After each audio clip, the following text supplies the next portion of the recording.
Wakok, take responsibility, channel as. My dear Earth friends, this is Wakok speaking. I greet you in peace and love. Yesterday I finished teaching the decisiveness class to Ashtar's council, as mentioned in my previous message. Wakok, yes, Ashtar is indecisive. That was fun. They'll go deliberate, and within a few weeks, they'll formulate a plan. Quite possibly this channeler will channel Ashtar to announce that plan then. I don't know exactly when they'll make their decision or what they'll decide. They could decide, we'll take action whenever certain markers or a certain level of consciousness has been reached, and in that case, we can give you a rough time frame, but not an exact month. Action in January 2026 could still happen, but ultimately, that was Justi Nostri making a guess, and she's not a decision-maker in our society. The official position of the Galactic Confederation is that we've aborted the November 2025 plan, and no new plan has been decided upon. But I do expect that whatever their plan will be, they'll stick with it, and there won't be last-minute delays anymore unless absolutely necessary. That will have been the value of my class. That said, Ashtar's council took the responsibility to go and self-develop.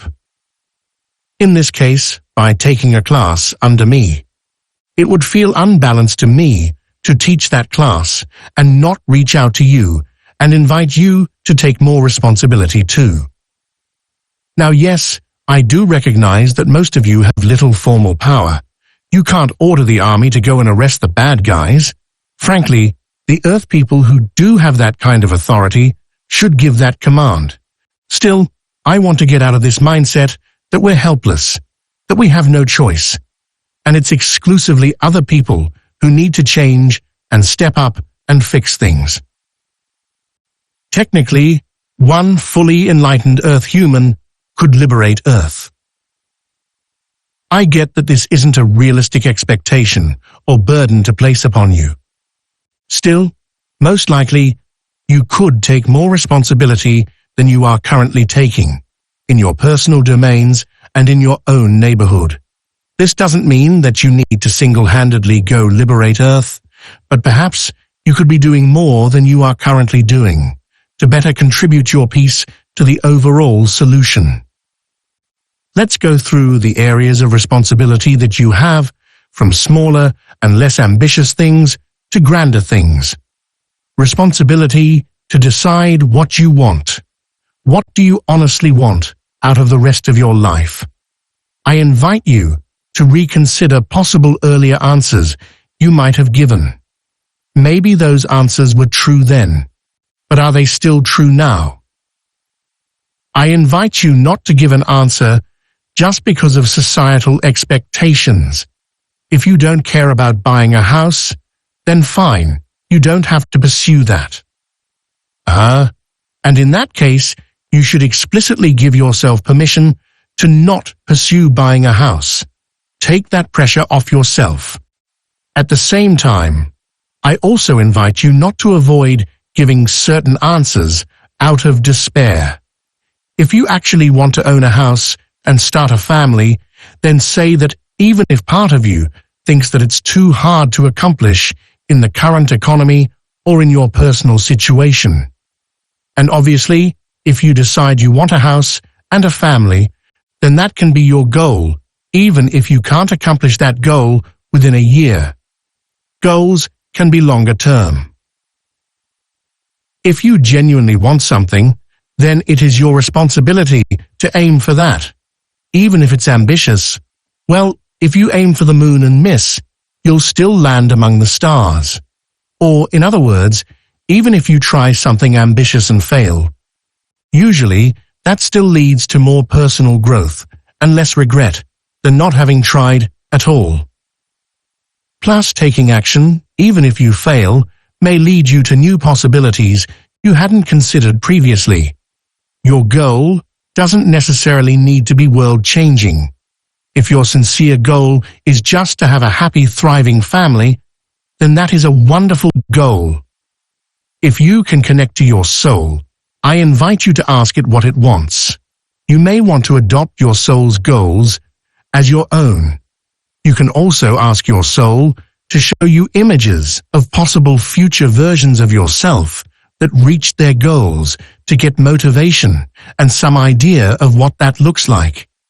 Just keep in mind that those images are merely one possible future, and which future actually manifests depends on your free will choices. I invite you to prioritize. If you truly wish to become excellent at something, or to make a great contribution in some field, then you probably need a whole lot of time and energy focused on that field. And you probably can't take on too many other things. Prioritizing first, and then actively pursuing those things will probably lead to a better outcome than trying to do everything at once. If you try to do everything at once, likely some things will just fall away or fail because you don't spend enough time on them, and that way you have far less control over what you do and don't achieve in this life. Likely your soul really wants you to do one or two specific things in this life, and probably you really enjoy a third thing, and you need that third thing to remain happy, but you may not be able to juggle much more than that. So maybe you need a relationship to be happy, and your soul wants you to be an energy healer, or whatever. And sure, meet your needs, move your body, visit friends and family, do what you need to do to maintain your life, but honestly, you probably shouldn't have much more on your plate than something like this. If you try to do much more than this, you probably won't actually become the transformative energy healer your soul wants you to be. Or perhaps your relationship fails due to lack of quality time. Some of the greatest people in your history were pretty much consumed with just one or two things, and that's it. And if you want to argue that some specific genius contributed to lots of different fields, yes, but many of them also never married. Da Vinci never married. Tesla never married. Newton never married. Now I'm not saying that marriage is bad, but I am saying that prioritizing is good. Obviously people are different. Maybe your path is to be a generalist, or maybe you're unusually energetic and stress-resistant and you genuinely can do more things at once and do them well. However, most people should choose just a few things and prioritize those. A common Earth perspective is that the most important thing is your own happiness, and that happiness comes from doing a little bit of everything and from doing things that are straightforwardly fun in the short term. That's one perspective, but that's not the only possible perspective. Another perspective is, screw that. Earth is metaphorically on fire, so it's all hands-on-deck time. You're all connected, so go and take responsibility. Thinking that you're just going to individually optimize your own life is separation consciousness. Plus, if you highly prioritize your soul's mission, then sure, that's probably not optimal for your happiness and comfort in the short term, but it will very likely make you happy in the medium term. If you don't know what your life's goal should be, just do various things that seem useful, or rewarding, or exciting, or like it will grow you as a person. You'll probably find something that clicks for you that way. Or if you feel like you are drowning right now, then it can also be fine to just formulate the short-term goal of stabilizing your life and possibly dealing with certain practical problems. Then, once that's accomplished, you can come back to the question of, what do I want? Even if your most honest answer is that there's nothing you want out of this life anymore except meet Galactics. Sure, we'll happily meet you in due time, but if you actually want to go live on a galactic spaceship or a galactic world permanently, that will only be allowed if you've done a certain amount of self-development work. So then self-development work may be important to meet your goal. Similarly, dating galactics is also going to require that you've done a certain amount of self-development work on your end. And don't automatically assume that you won't be able to date a galactic. Earth humans have qualities that some galactics very much appreciate, such as standing for the light on a dark world. Plus, you might have a galactic twin flame or soulmate out there. However, also don't automatically assume that you will definitely be able to date a galactic. Some galactics are open to dating Earth humans, but most aren't, and probably your level of consciousness is substantially lower than theirs on the whole, although you may be more advanced in certain aspects. Although if you're a woman, you're always free to join my harem. Bonus points. If you're not too thin or small, because then I don't have to worry as much about accidentally breaking you in half during sex. You humans are all so fragile. This harem offer is a joke, unless you're actually up for it. Then it's not a joke. My girlfriend might not approve, but really, wouldn't it be cultural oppression to deny a lizard his harem? Anyway, it is your responsibility to decide what your life's goal is, or at least what your goal for the coming period is. Responsibility to de-stress. It's your responsibility to avoid excessive stress as much as you can. Yes, sure, some stress is unavoidable. Sure, some periods of stress are unavoidable. Life happens, but I invite you to get out of the victim mindset, and I invite you to get out of the mindset that you must do things perfectly. You can't avoid all stress, and you can't avoid sometimes being stressed, but for example, what you can do is reduce or avoid mainstream news or political commentary, or look how horrible the world is type of broadcasts if those stress you out excessively. No one actually benefits if you consume content that stresses you out and that doesn't directly impact your life, and the vast majority of news and political arguments don't directly impact your life. If you need alone time to recharge your batteries, then it's your responsibility to make sure you have enough alone time. And then don't fill your alone time with unnecessarily stressful activities.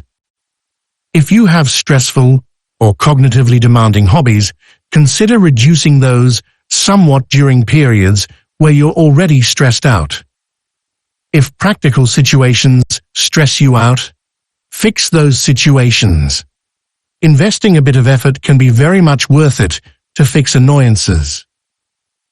If certain thoughts or emotions keep coming back and stressing you out, address those, for example, via the onion healing method linked at the bottom of this article. If a person in your life repeatedly tells you that they're stressed out or upset because of one specific thing, then it's your responsibility to tell them to go deal with that specific thing. This can mean that they fix a practical problem. This can mean that they have a tough conversation with someone.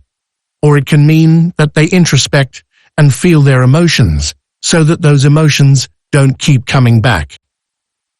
It's completely fine for someone to vent once or twice, but if they keep venting about the same thing, then they either need to take some practical action or they need to actually go deeply feel their feelings.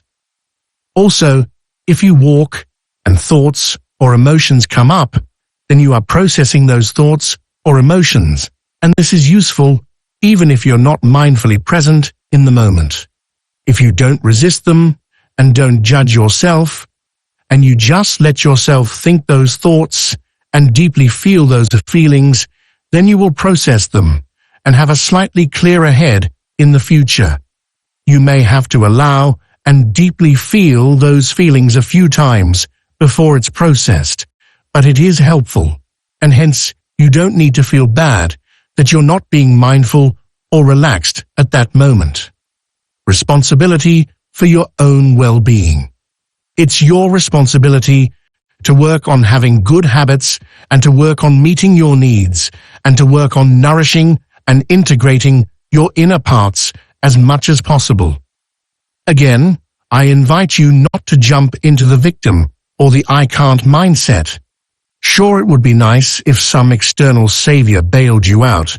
However, probably you actually can fix your own problems, even if it doesn't feel that way. Yes, it may be hard. Yes, it may take time. But likely, you can do far more than you think you can. Likely, you can endure the possibly tough road ahead. Perhaps your mind says that you can't, but that doesn't mean your mind is actually right. You perhaps cannot fix all your routines and all emotional pain overnight. However, by consistently putting just a little bit of effort into working on your psychological health and routines, they will improve over time. If you put in just a bit of effort every day, then 6 months from now, you may be shocked at how much better your life is. Sure, this doesn't fix your problems now, but it's still a better option than the alternative options that are actually within your control. And frankly, it is your responsibility to do your best to have a good life so that you can then go fulfill your goal and finally be happy. You're a citizen. You're a member of the Earth Human Collective Subconscious. It's your responsibility to go do your part and contribute and fix your own stuff because your life affects everyone else. As a small tip, if you eat a dinner that's heavy and or late in the evening, then that can make your sleep less restful because you'll still be busy digesting dinner as you go to sleep. This channeler is actually experimenting with eating cooked food for breakfast and lunch and only having a substantial amount of fruit for dinner. That may not work for everyone, but that's certainly one way of keeping your dinner light. Plus, eating high amounts of carbs, along with small amounts of fats and proteins, is what makes the average human healthy and clear-headed and feel good, although there is a large amount of diversity in humans. The whole carnivore diet idea, where you eat exclusively meat and animal products, that's how reptilians natively eat. Professional bodybuilding, that's how reptilians look. Striving to become more powerful and rich and in control, that's what reptilian men do and what reptilian women are attracted to. Focusing on your looks, that's what reptilian women do and what reptilian men are attracted to. Responsibility for your relationships. Sure, other people may be annoyingly flawed, but it's still up to you to take responsibility for your relationships, both romantic relationships with your partner as well as non-romantic relationships with others. Maintain good relationships. Some relationships are worth having. They just require some communication and investment and quality time together. If a relationship is bad and it can't be fixed, then it may be time to give it up. At the same time, realize that life isn't a Disney story. Just because a person and a relationship are flawed doesn't automatically mean that kicking that person out of your life is the best choice. For example, if your parents mistreat you, then yes, it may be best to cut off contact with them.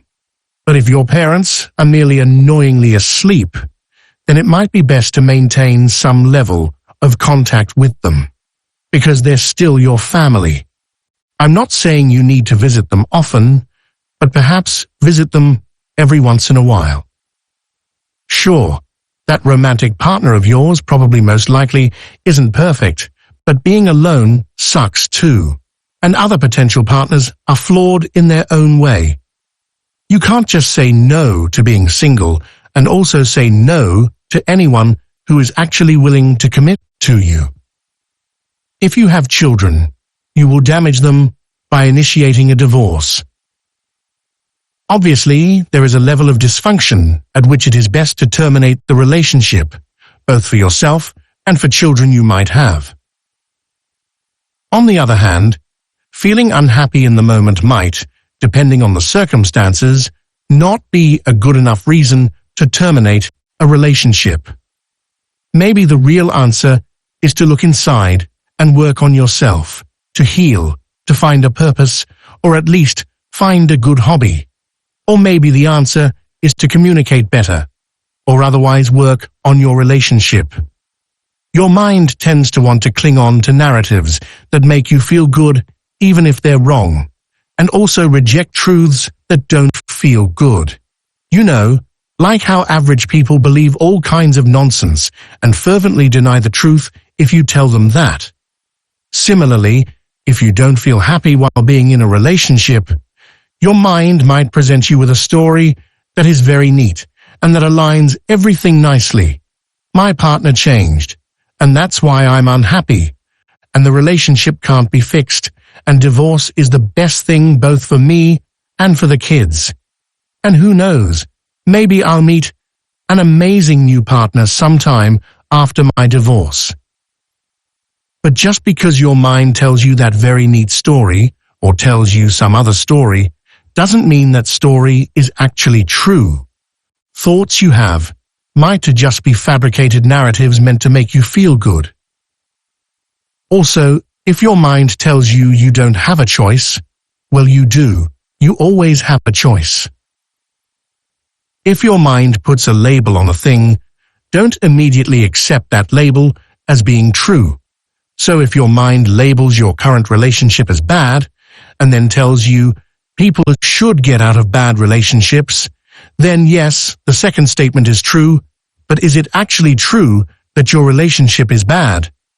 Maybe it can be a fine relationship if you two communicate a bit better, invest in the relationship a bit more, if you two put some more effort into making the other person happy, etc. Don't believe everything that you think. Be careful not to label your in-the-moment emotions as objective truth, because if you feel a certain way, that can indicate that the external situation is intolerable, but it can also mean that the real problem is some internal pain that you haven't dealt with, and then the actual solution may be to look inside rather than cut off contact with someone. Of course, there is a level of dysfunction at which divorce is the appropriate answer. But overall, I think Westerners in 2025 are too quick to dump their partners, although this is more true for the younger than for the older generations. Alternatively, if you're single, if you can't find anyone, even after dating for some time, then your options are to self-improve, or to lower your standards, or to accept being single. That's it. Pick one. Dane, maybe you're annoyed at the other gender. Maybe you're even right. But ultimately, that doesn't change this reality. It may be easy to say that you'll just be single. However, keep in mind that being alone becomes less and less fun as you grow older. Choosing to be single might be the option that feels best right now, but that doesn't necessarily mean that it's the choice that maximizes your overall happiness throughout your lifetime. Yes, it's better to be alone than to be in an awful relationship. However, being alone may be worse than being in an okay yet imperfect relationship, especially as you grow older. Although obviously, this is your decision to make. Some people only dated attractive people in the past, got burned, and mistakenly concluded that dating is impossible, or that the other gender is completely unreasonable. Well, the blunt truth is that beyond a certain age, there are few single, well-adjusted, immediately attractive people available, because those all got snatched up already. And even if they are available, they're rare, so why would they commit to you specifically, beyond a certain age? If you insist on dating attractive people, and you're not perceived as a very desirable partner yourself, then you might only find people who aren't willing to commit, or people who are dysfunctional, because the attractive, commitment-minded, well-adjusted people are taken already. But the good news is that if you drop the requirement that they must be immediately attractive, then you may be able to find a commitment-minded, well-adjusted partner. I'm not saying to date a person who is repulsive to you, but, well, in earlier generations, People managed to marry normal people just fine, and fell in love with them and were attracted to them just fine. Whereas at present, relationship rates have fallen off a cliff. Perhaps spend less time looking at attractive people on your screen, because this does warp who you are and aren't attracted to. Or put less weight on immediate attraction and put more weight on who you'll think make an actually good partner. To be blunt, some people are currently being led around by their penis or their vagina when it comes to dating decisions, and those people should stop doing that and should start using their brain or intuition instead. And don't label your emotions as intuition. Those are two different things. Yes, I know that the dating situation on Earth sucks, but it's still your responsibility to make the best choices you can within the situation you're in. Itchness, whatever you decide, ultimately you are responsible for your relationships. Responsibility for working towards your goal. After we've decided our goal, de-stressed and taken care of our routines and relationships, then the time has come to take responsibility for whatever goal we decided upon. If your goal seems grand and out of reach, just take small, consistent steps towards your goal. You don't need to accomplish it next week.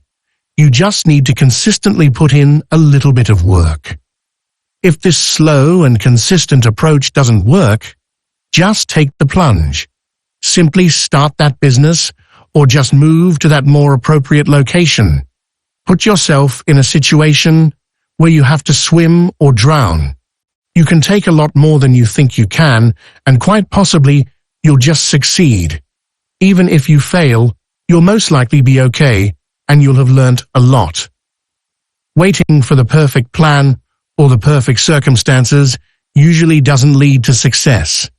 Instead, it's the people who simply take action and then repeatedly get back up when they are knocked down, who ultimately become successful. The master has failed more often than the beginner has even tried. Be careful about getting stuck in a tolerable or comfortable situation where you just never work towards your dream, because it's scary and it could disrupt your comfort. If people are comfortable and they have neither a critical necessity nor a burning desire to pursue something greater, then it's possible that people just stagnate. Be very careful about this. If small steps don't work and taking the plunge doesn't work, another method is to not allow yourself orgasms, neither from sex nor from masturbation, until you've reached your goal. Yes, this may be a bit uncomfortable, but becoming less comfortable and thereby getting out of stagnation is actually the point. Not having orgasms won't kill you unless you're Tunia, and it can be quite effective. You can use Jizut's method of visualizing a ball of energy in your stomach or saying, "There is a ball of energy in my stomach," to digest excessive energy, which includes lust. That should give you energy that will then help you work towards your goal. Or use certain tantric or yoga techniques such as Uddiyana Bandha or Mula Bandha to sublimate sexual energy, although you may need to find someone who can teach you this. It's completely fine if your goal is something humble, like starting a family and then raising your children well. That's still beautiful, and it's still a wonderful contribution. Sure, starting a family won't single-handedly liberate Earth, but no one is demanding that you single-handedly liberate Earth. But what you should do is identify your goal and diligently work towards it without going into victim or powerlessness mode. Simply working towards your goal, even if it's a humble one, will contribute far more to humanity than you may think. No one can expect that you do more than your best, but you should do your best. And your actual best may be more remarkable than you realize. With love, Akok. These messages are exclusively submitted to iraoflight.com by this writer. If you wish to share them elsewhere, please include a link back to the original post. If you want to meet like-minded Earth humans, please see iraoflight.com. If you want to learn about a useful healing modality, please see iraoflight.com. Share. Related.